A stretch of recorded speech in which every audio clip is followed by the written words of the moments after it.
સરસ છે.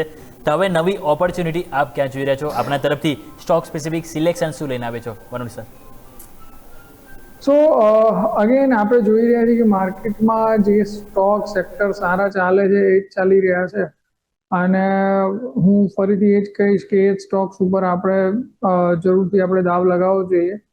તો બેન્કિંગ સેક્ટરમાં જો તમે જુઓ તો મને લાગે છે મહાબેંક બહુ સારા વેલ પ્લેસ ઉપર છે.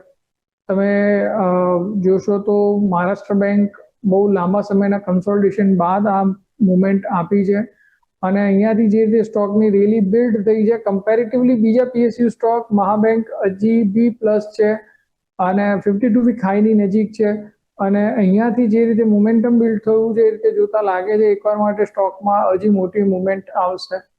સો મહાબેંક બાય કરવાની રિકમેન્ડેશન રહેશે. 86 રૂપીસની આજુબાજુ ટ્રેડ થઈ રહ્યો છે. આ જ પ્રાઇસમાં બાય કરવાનું રિકમેન્ડેશન રહેશે. નીચેમાં 77 રૂપિયાનો એસએલ રહેશે. ઉપરમાં 100 રૂપિયાના ટાર્ગેટ આવનારા 2 થી 3 મહિનામાં આવે એવું લાગે.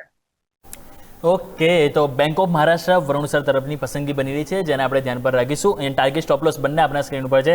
77 રૂપિયાના સ્ટોપ લોસ અને 100 રૂપિયાના ટાર્ગેટ માટે બેંક ઓફ મહારાષ્ટ્ર પસંદગી બની રહી છે જેને આપણે ધ્યાન પર રાખીશું.